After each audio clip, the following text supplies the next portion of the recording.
नमस्कार, आप देख रहे हैं फोर्थ पॉइंट न्यूज और मैं हूं आपके साथ आयुषी गौर। आज हमारे विशेष खोजी एपिसोड में हम बात करने जा रहे हैं देश की राजधानी दिल्ली के उस सबसे रसूखदार, सबसे महंगे और सबसे विशिष्ट एलीट होटल्स यानी किले की, जिसका नाम Delhi golf club. India gate, Humayun का मकबरा और लोधी गार्डन के ठीक बीचों बीच स्थित यह क्लब केवल एक खेल का मैदान नहीं है। ये ताकत, सत्ता, नौकरशाही, राजनीति और बेइंतहा विशेषाधिकार का वो केंद्र है जहां आम आदमी का प्रवेश नामुमकिन है। आज हम इस 15 मिनट के विशेष बुलेटिन में दिल्ली गोल्फ क्लब का कच्चा चिट्ठा खोलेंगे।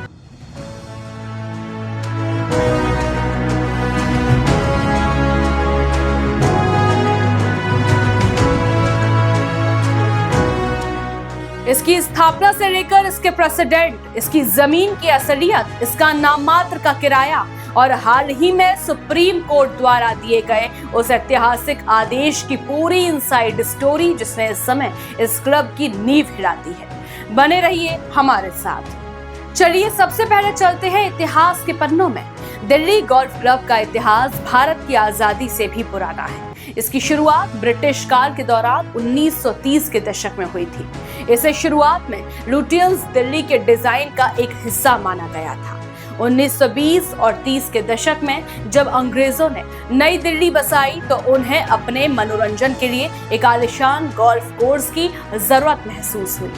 24 फरवरी 1950 को इसे औपचारिक रूप से एक लिमिटेड कंपनी के रूप में रजिस्टर किया गया।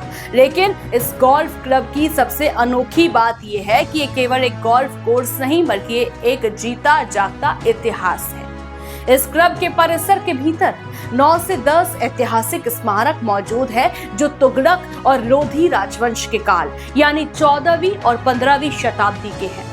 यहाँ का मुख्य 18 होल कोर्स लोधी कोर्स के नाम से जाना जाता है, जो आज इंटरनेशनल एशियन पीजीए टूर का हिस्सा है। वहीं दूसरा 9 होल कोर्स पीकॉक कोर्स कहलाता है। लेकिन जिस इतिहास पर क्लब गर्व करता है, वही इतिहास आज इसके लिए सबसे बड़ी कानूनी मुसीबत बन चुका है, जिसके बारे में हम बात करेंगे। अब बात करते हैं प्रेसिडेंट कौन है।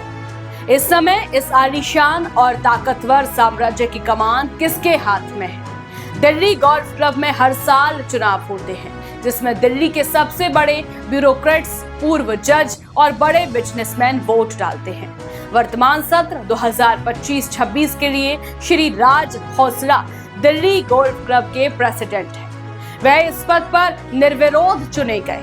उनके साथ विक्रम सेठ को क्लब का कैप्टन निर्धारित किया गया। राज खौसला की अगुवाई में इस समय क्लब कई बड़े इंटरनेशनल टूर्नामेंट्स जैसे कि $4 मिलियन के डीपी वर्ल्ड इंडिया चैंपियनशिप की मेजबानी के तैयारियों में जुटा हुआ है। लेकिन साथ ही साथ वे इस समय क्लब पर आए सबसे बड़े अदालती संकट का भी सामना कर रहे हैं। जमीन कितनी है और मालिक कौन है?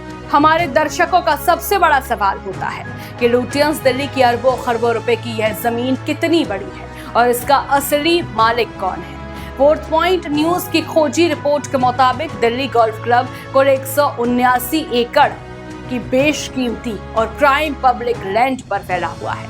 ये जमीन कितनी बड़ी है इसका अंदाजा आप इस बात से लगाइए कि इसमें कई बड़े स्टेडियम समा सकते हैं। इस पूरी जमीन का 50% हिस्सा घने जंगलों और हरियाली से ढका हुआ है, जबकि क्लब का कंस्ट्रक्शन एरिया महज 0.52 एकड़ में है। अब सवाल ये है कि ये जमीन किसकी है?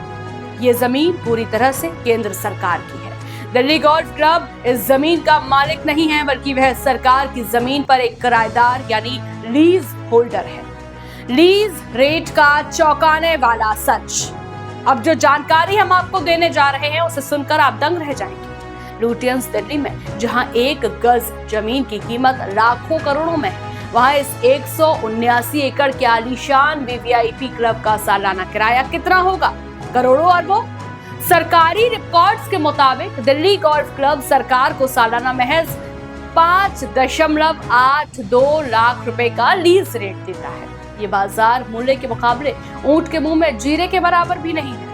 हालांकि पिछले साल ही केंद्र सरकार ने इस क्लब की लीज को साल 2050 तक के लिए बढ़ा दिया था, लेकिन आज जब देश में सरकारी जमीनों के कमर्शियल इस्तेमाल और दिल्ली जिमखाना जैसे क्लबों पर सरकार ने शिकंजा कसा है, तो दिल्ली गोल्फ क्लब को मिल रही इस भारी सब्सिडी और कौड़ियों के भाव वाले किराए पर लगातार सवाल उठ रहे हैं। कितने मेंबर्स हैं और सदस्यता का नेपोटिज्म विवाद। इस क्लब के रसूख का अंदाजा इसके मेंबर्स की संख्या और वहां एंट्री की शर्तों से लगाया जा सकता है। दिल्ली गोल्फ क्लब में वर्तमान में लगभग 5400 परमानेंट मेंबर्स हैं। इन मेंबर्स में देश के पूर्व प्रधानमंत्री, केंद्रीय मंत्री, सुप्रीम कोर्ट, हाई कोर्ट के रिटायर्ड जज, सेना के top commanders, senior IAS, IPS अधिकारी और देश के सबसे बड़े उद्योगपति शामिल हैं। लेकिन यहाँ मेंबरशिप मिलना लॉटरी लगने जैसा है। आम जनता के लिए यहाँ वेटिंग लिस्ट कितनी लंबी है, ये जानकर आपके होश उड़ जाएंगे। क्लब की वेबसाइट के मुताबिक इंडियन बिजनेस कैटेगरी में 21 सितंबर 1974 से और इंडियन सर्विस कैटेगरी में 1982 से लोगों की एप्लीकेशंस पेंडिंग पड़ी हुई है। यानी अगर किसी ने 50 साल पहले अप्लाई किया था, उसका नंबर आज तक नहीं आया। इसी वजह से दिल्ली हाई कोर्ट में एक बड़ी याचिका प्रेमनाथ वशिष्ठ बनाम दिल्ली गोल्फ क्लब दायर की गई थी, जिसमें अदालत ने क्लब की कड़ी आलोचना की थी। कोर्ट ने कहा था कि क्लब अपने मेंबर्स के बच्चों को डिपेंडेंट के नाम पर पिछले दरवाजे से एंट्री दे देता है, जिससे यह क्लब एक खानदानी जागीर या एक्सक्लूसिव क्लब बनकर रह गया है और असली गोल्फ प्रेमियों को मौका नहीं मिलता। अब आते हैं आज की सबसे बड़ी ब्रेकिंग न्यूज पर। क्या दिल्ली गोल्फ क्लब किसी अदालती मुकदमेबाजी में फंसा हुआ है? जवाब है हाँ, और इस समय वह अपने इतिहास के सबसे बड़े कानूनी संकट से गुजर रहा है। सुप्रीम कोर्ट का ऐतिहासिक आदेश। Supreme Court justice Ehsanuddin Amanullah और जस्टिस एन कोटेश्वर सिंह की बेंच ने दिल्ली गोल्फ क्लब के कुछ हिस्सों को तुरंत सील करने और ढहाने का आदेश दे दिया है। मामला क्या है, ध्यान से सुनिए। क्लब के प्रवेश द्वार के ठीक बाहर ASI द्वारा संरक्षित 2 ऐतिहासिक स्मारक है, लाल बंगला और लाल बंगला 2। कोर्ट द्वारा नियुक्त कमिश्नरों की रिपोर्ट में खुलासा हुआ कि गोल्फ क्लब की रसोई इस ऐतिहासिक स्मारक से महज 3 मीटर की दूरी पर चल रही थी। वहां बड़े बड़े हॉट बॉयलर्स, चिमनियां और भारी उपकरण लगे थे, जिससे इस ऐतिहासिक धरोहर को गंभीर खतरा था। सुप्रीम कोर्ट ने सख्त रुख अपनाते हुए प्राचीन स्मारक अधिनियम के तहत स्मारक के 100 मीटर के दायरे में आने वाली क्लब की सभी गतिविधियों और निर्माण को तुरंत जब्त और सील करने का आदेश दिया है। साथ ही क्लब के अंदर मौजूद 9 अन्य ऐतिहासिक स्मारकों के 20 मीटर के दायरे में भी किसी भी गतिविधि पर रोक लगा दी गई है। हालांकि क्लब की तरफ से वरिष्ठ वकील कपिल सिब्बल ने दलील दी कि यह निर्माण 1952 का है, लेकिन कोर्ट ने साफ कह दिया है कि धरोहरों के साथ खिलवाड़ बर्दाश्त नहीं किया जाएगा। NDMC और दिल्ली पुलिस कमिश्नर को इसे तुरंत लागू करने की जिम्मेदारी दी गई है। तो दर्शकों, यह है दिल्ली गोल्फ क्लब की वो पूरी कहानी जो लुटियंस दिल्ली के आलीशान पर्दों के पीछे छुपी हुई है। 189 एकड़ सरकारी जमीन, 5.82 लाख का सालाना नाम मात्र का किराया, 50 साल की मेंबरशिप, वेटिंग लिस्ट और अब सुप्रीम कोर्ट का सीलिंग का यह डंडा।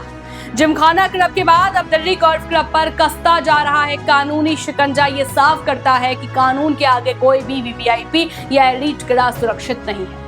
4th पॉइंट न्यूज के इस खास एपिसोड में आज के लिए बस इतना ही। इस पूरी रिपोर्ट पर आपकी क्या राय है? क्या जनता की जमीन पर बने ऐसे क्लबों पर सरकार का नियंत्रण होना चाहिए?